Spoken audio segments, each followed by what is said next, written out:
Thank you very much, Secretary General. You ended there saying that the world's changed and therefore NATO has changed. But to what extent do you think Russia, who were originally the power you were blocking in terms of the Warsaw Pact, in terms of potential Soviet invasion, to what extent are they once again the greatest threat to European stability and European peace? So we don't see any imminent threat from Russia against any NATO country. But what we see is a more assertive Russia, a Russia which has over many years invested heavily in defense. They have tripled their defense spending since year 2000 in real terms. They have modernized capabilities. They're exercising more. They have much more modern and capable defense capabilities now than they had just a few years ago. And they're also modernizing their nuclear forces, and they're also using a lot of, what should I say, rhetoric to intimidate neighbors, also related to their nuclear forces, rhetoric related to the use of nuclear forces. But the most important thing is that we have seen a Russia which is willing to use military force against neighbors. We saw it first in 2008 in Georgia, but even more serious, we saw it in Ukraine, where they illegally annexed Crimea, and where they continue to destabilize eastern Ukraine. And the illegal annexation of Crimea is the first time since the end of the Second World War in Europe that one country has used force to annex a part of another country. So all of this is the reason why we have stepped up, why we are investing more in collective defense. Not because we want confrontation, not because we want a new arms race, but because we have to respond in a measured, responsible, proportionate way to make sure that there is no miscalculations in Moscow about our resolve to protect and defend all allies. So what do you think are the reasons for this sort of aggressive rhetoric, the increased defense spending? Are Russia simply paranoid, or is there an expansionist agenda? I think it's always, what should I say, I'm a bit reluctant to speculate too much about the thinking, but what we can see is what they actually do. And what they actually do is they are trying to re-establish some kind of sphere of influence in the neighborhood, to re-establish the thinking we had after the Second World War with the Yalta Agreement, where Europe was divided in spheres of interest. That is history. That is not a way to, what should I say, govern Europe, because that is undermining or violating the respect for each and every nation's sovereignty and a right to decide its own path. So we don't believe in spheres of influence. We believe in the independence and the sovereignty of all nations.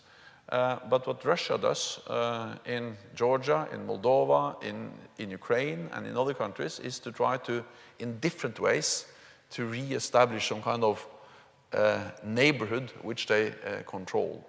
And especially for the Baltic countries, which were part of the Soviet Union, of course for them it is extremely important to have the guarantees from NATO that we will protect them, that they will be independent, free countries, and that NATO is there to make sure that no one violates the sovereignty and the territorial integrity of those countries. So another place that Russia seems to have some influence is in the mind of President-elect Donald Trump, who has hinted that he might be willing to join Putin in Syria to re-establish the total rule of Bashar al-Assad and defeating ISIS in the process. If this is not simply rhetoric, and if it is true, what does it mean for NATO, and what does it mean for Russia's sort of former satellite states? First of all, the important thing is that I am absolutely certain that the United States will continue to be committed to NATO and to our collective defense and to US security guarantees to Europe. I spoke with President-elect last week on the phone, and he expressed strong support to NATO. He expressed strong support to the idea of NATO, of our collective defense, our security guarantees. And I am certain that that will continue to be the case, also not only because President-elect Donald Trump stated clearly that he supports the NATO and the obligations we all have made in being members of the alliance. But I also strongly believe it because strong NATO is not only good for Europe, it's obviously good for us because that is, cornerstone of our security. But it's also good for the United States. I think that 2 world wars and the Cold War have taught us all, including the United States, that stability, peace in Europe is also important for the United States. And we have to remember that the first time we invoked the Article 5, the collective defense clause of NATO, was after an attack on the United States, after the 9/11 attacks on the United States back in 2001, showing that NATO solidarity is also important for them. And hundreds of thousands of European NATO soldiers have served in Afghanistan in an operation which was triggered directly as a result of an attack on the United States. So I am certain that the United States will continue to be committed to NATO. Then, for NATO, it is no problem that NATO allies talk to Russia on different issues. Actually, NATO decided at our summit in Warsaw in July this year that we will keep channels for political dialogue open with Russia. Russia is our biggest neighbor, and we have to talk to them. We cannot isolate them. We have to sit down and address different issues, both as NATO, as an alliance, but also individual allies. And for instance, the United States, they have spoken with Russia on issues related to Syria many times, both on how to try to find a peaceful negotiated solution, but also how to make sure that there is no, incidents, accidents taking place in Syria where both Russian forces operate and the United States operates. Russia was instrumental when it came to regarding the Iran nuclear deal.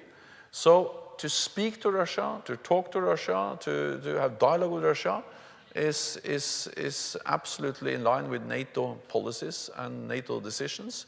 So that's nothing we should be concerned of. Okay, and one of Donald Trump's major gripes with NATO is similar to your own. It's people not paying their way, not reaching this 2%. And in fact, there's 4 countries in Europe that make that 2%. And it's, as you said, it's England, Poland, Estonia, and Greece. What's the reason that the other countries aren't paying their way? The reason is that almost all politicians I have met, they would prefer to spend money on defense, on education, on health, and infrastructure instead of defense. Because most people like education, health, more than defense. So if politicians have an, opportunity to spend more on health and education and less on defense, they will do it. And I think we also have to understand that this is linked to the fact that for many years we saw tensions going down. After the end of the Cold War, tensions went down, the Warsaw Pact was dissolved, and we felt that we lived in a safer world. And I have told many people before that when I was Minister of Finance back in Norway in the 1990s, I was responsible for cutting defense spending. And I was quite, impressed by my ability to do so. But when I became Prime Minister later on, I was also responsible for increasing defense spending in Norway after 2008.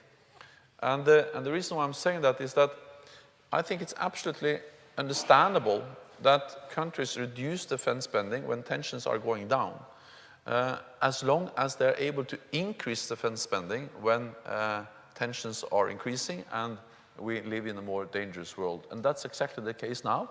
So yes, it was possible to explain why we reduced in the 1990s and perhaps in the beginning of the year 2000, but now we have to be able to increase. As I said,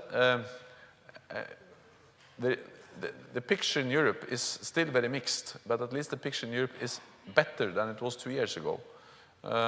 Because in 2014 we made a decision to start increased defense spending, and now European allies have started to move in that direction.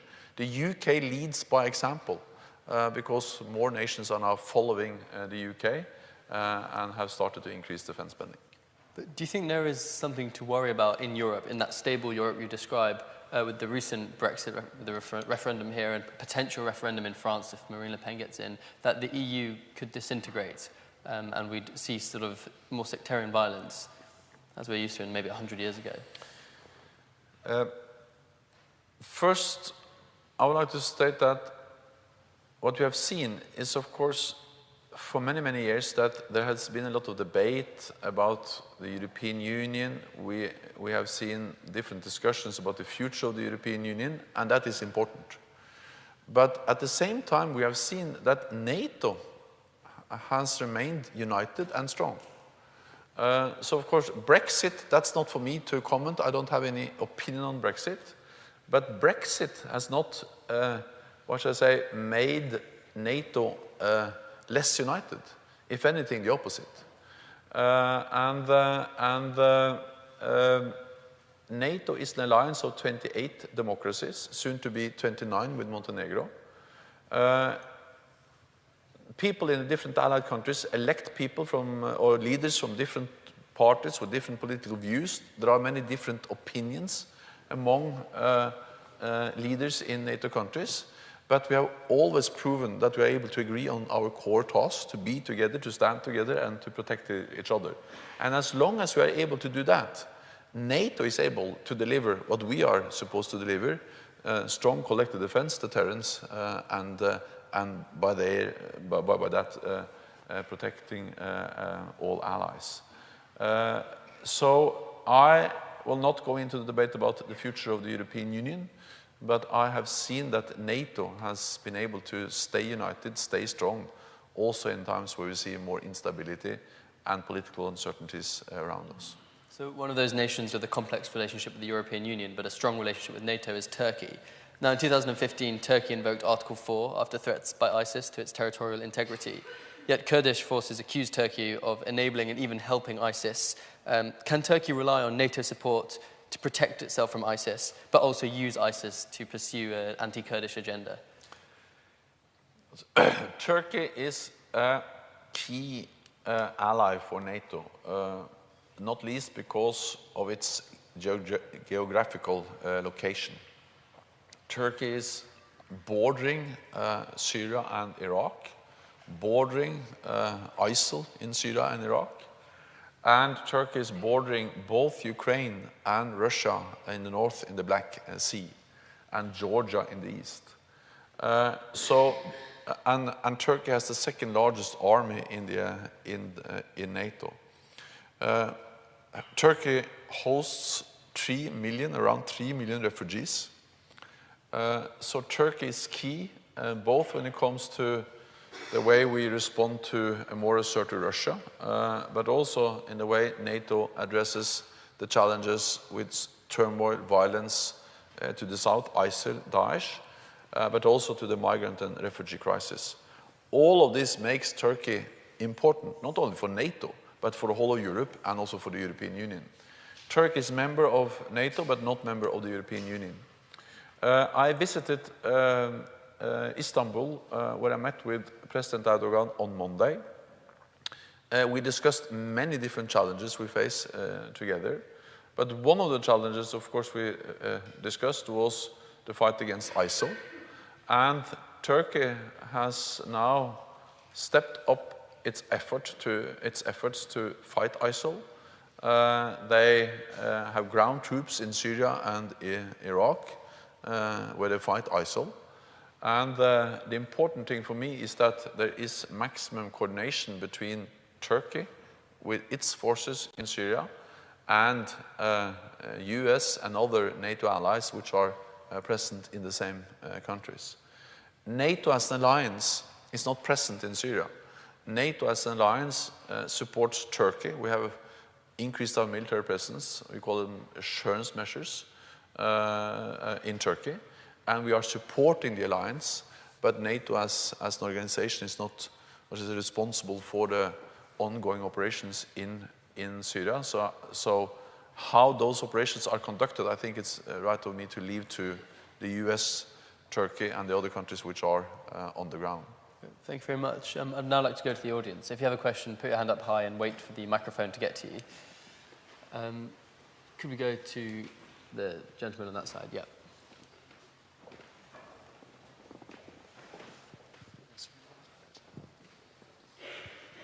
Yes, sir. Thank you very much for being here today. You spoke a lot about NATO's deterrence capability vis-a-vis Russia. And I wonder, it seems to me that the deterrence capability is best organized to deter a conventional threat. And there's a lot of talk today about hybrid warfare as the threat that emanates from Russia. And I wonder if Russia isn't really operating with tanks and fighter aircraft and overland assault, but rather through propaganda, political subversion, little green men, how exactly is NATO positioned to deter that threat?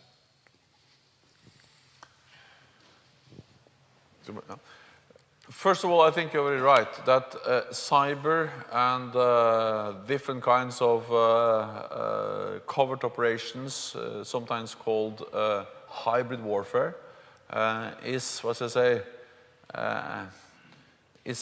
a very big challenge, and many of the threats we have seen have been much more related to that kind of warfare than more conventional attacks. And what we saw in Crimea was what is referred to as hybrid warfare with what you called little green men, where it's hard to, in a way, where the idea is to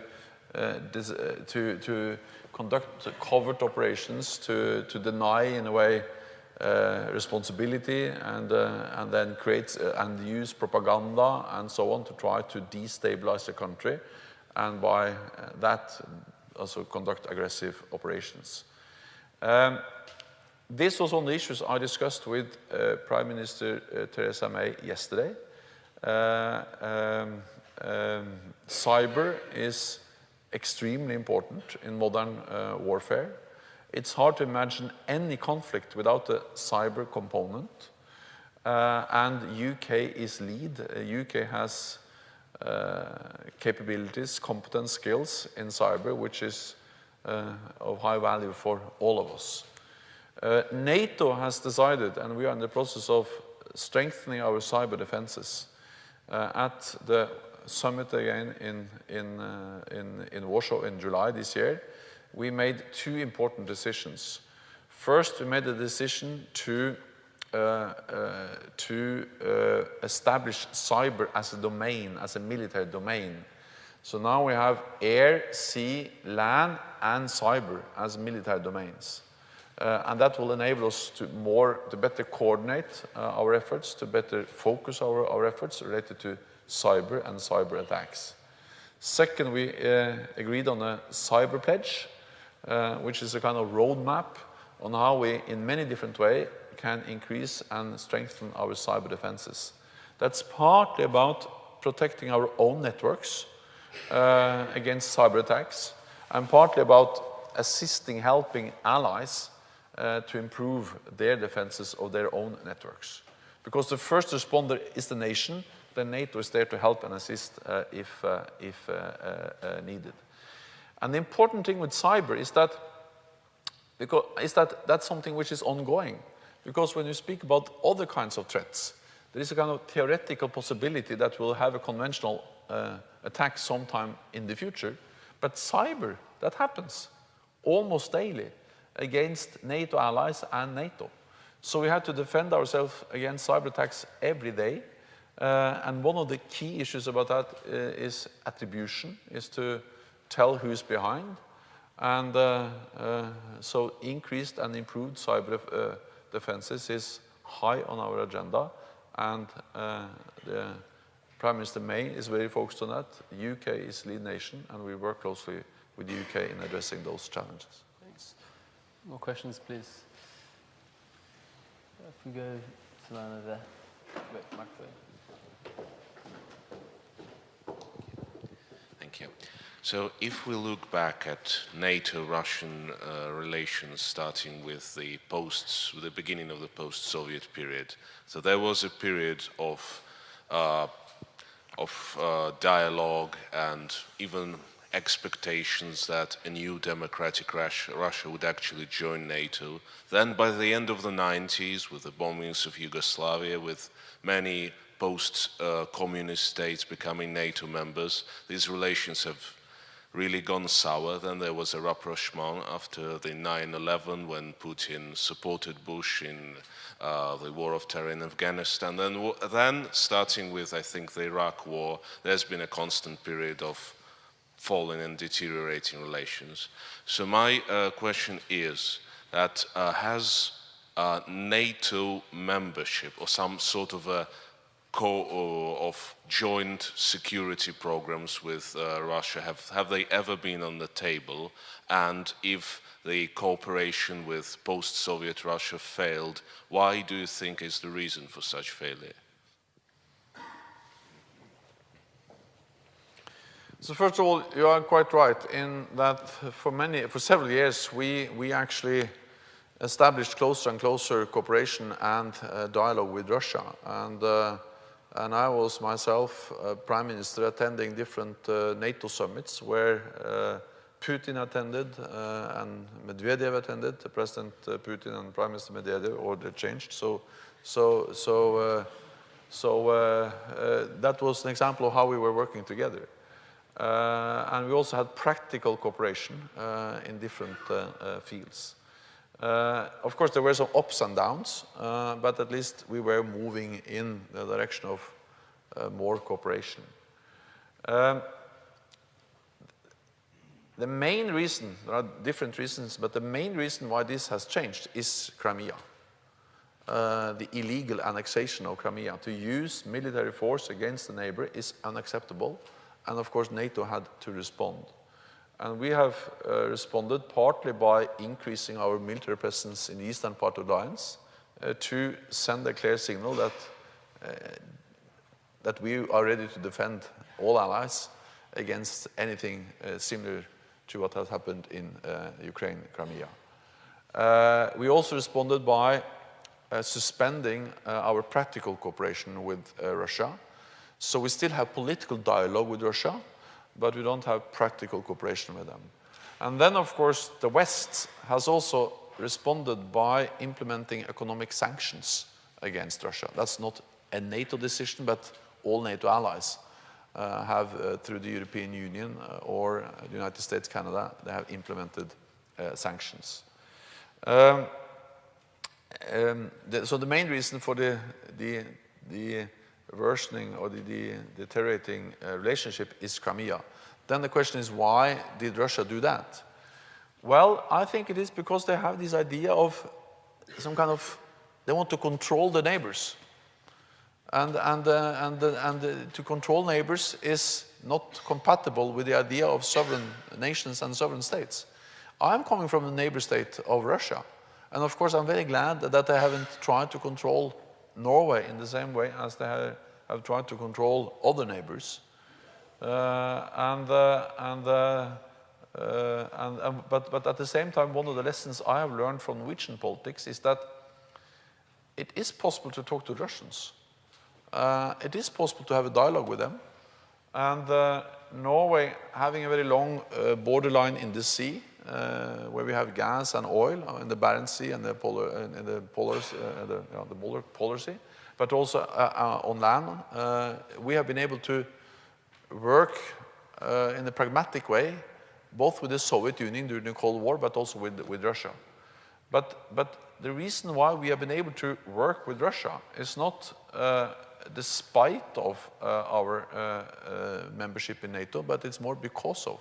Because as long as we are strong, as long as we are part of a strong military alliance, we have the best possible foundation also to engage in dialogue with Russia. So I believe that we have to stay strong, we have to stay united, but based on that we should continue to work and strive for a more cooperative and constructive relationship with Russia. We should continue to have channels for political dialogue open and manage our relationship with Russia as good as we can, and because Russia will not disappear, Russia will be there, Russia will be our biggest neighbor, and therefore we have to relate to them in the best possible way. Do you think one of the reasons you were appointed as Secretary General was because you have experience in this sort of cooperative dialogue with Russia from when you were Prime Minister? It's hard for me, in a way, to answer why the leaders of NATO appointed me. But at least what they have said, some of them, is that it has also to do with my put it another way. Of course, it has to do with my experience as Norwegian politician, because that's what I've done all my life until I became Secretary General. So it's hard to imagine something else. And one important part of my political life in Norway has been to relate to Russia.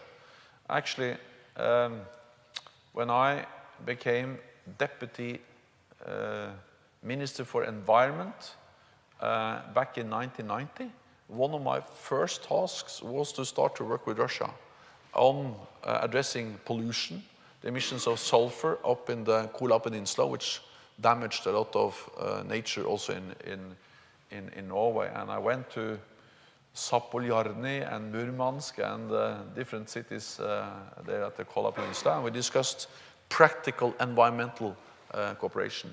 Then later on in the 1990s, I became Minister for Energy and Industry, and we had a lot of we had a Norwegian-Russian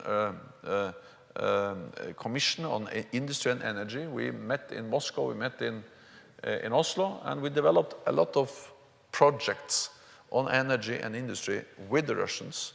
And that was mutual benefit both for Norway and for Russia.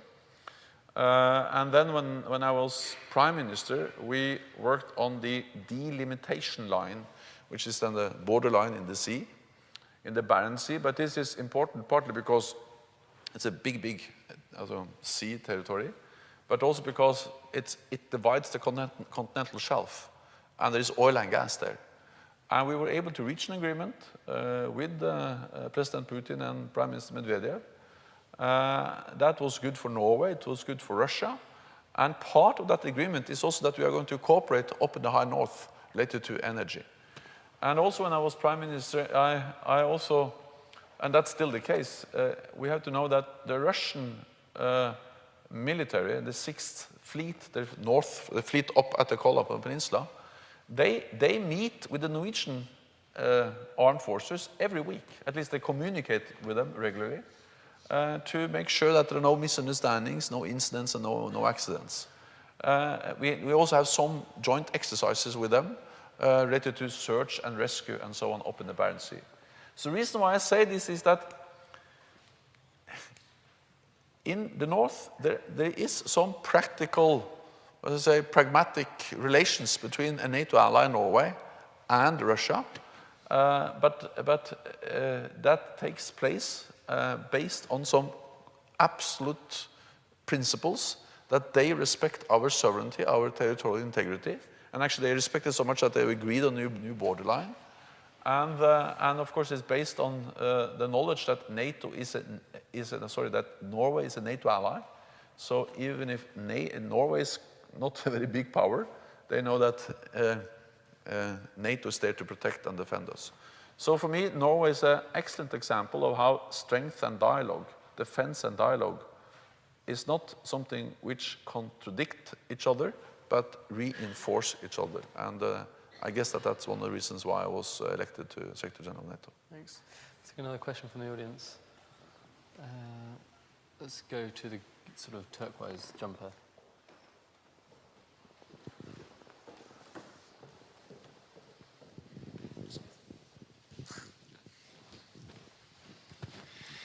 Can you understand that Vladimir Putin sees it as a provocation that the NATO has expanded to the east after the end of the Cold War, especially in the light of the belief of apparently some Russians that the negotiations about the reunion of Germany were based on the promise or implicit promise that the NATO would not expand to former Warsaw Pact countries?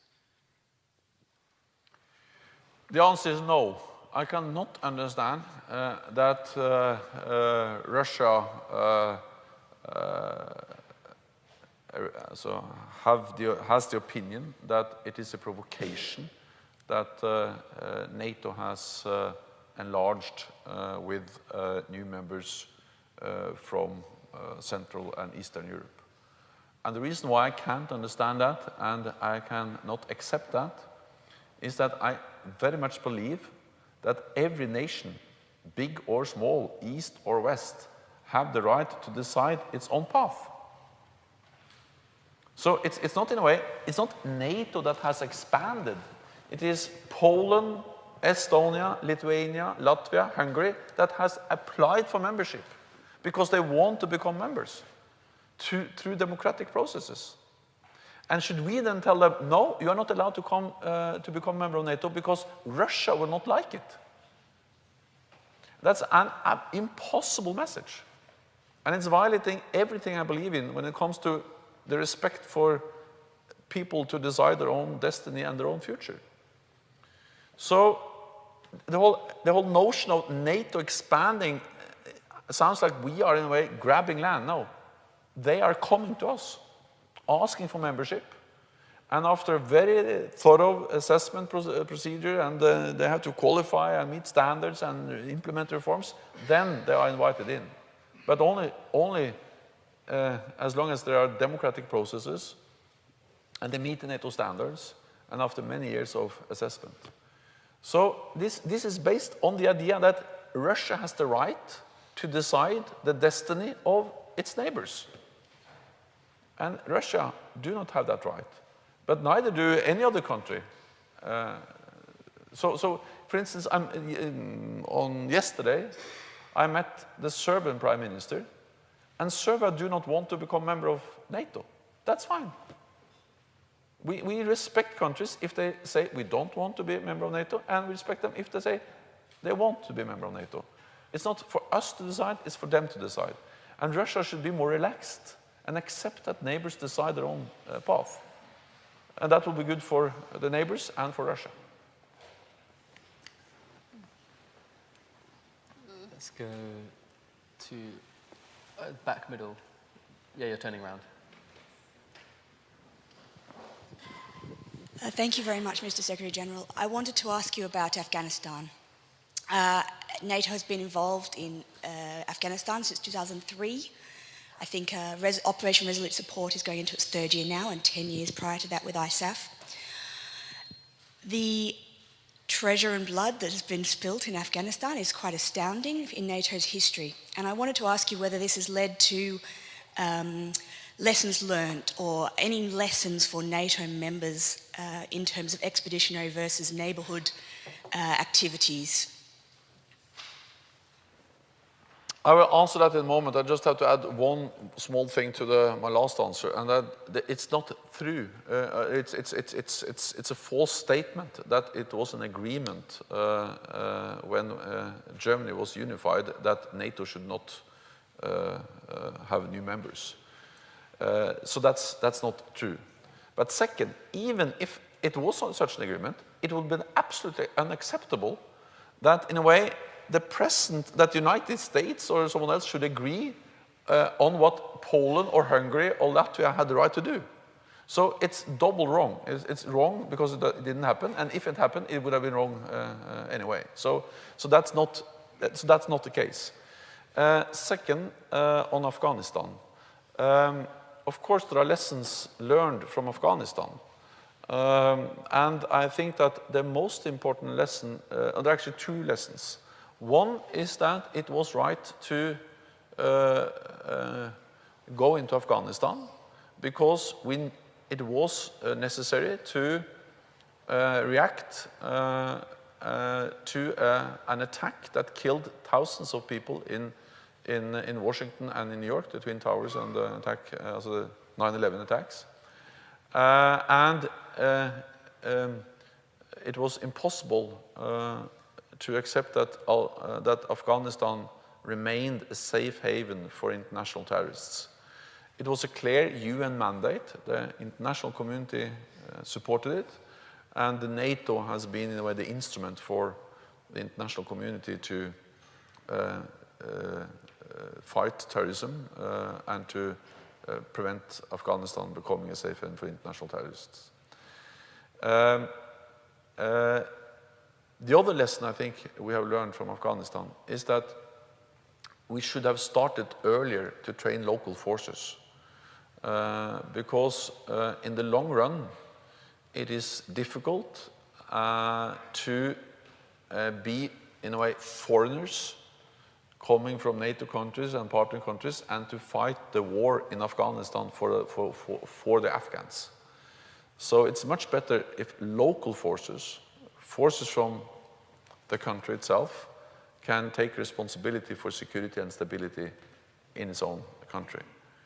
And therefore, we have now ended our combat mission in Afghanistan. Since 2015, we are only in we call it a train, assist and advise mission, where we train and advise local Afghan forces.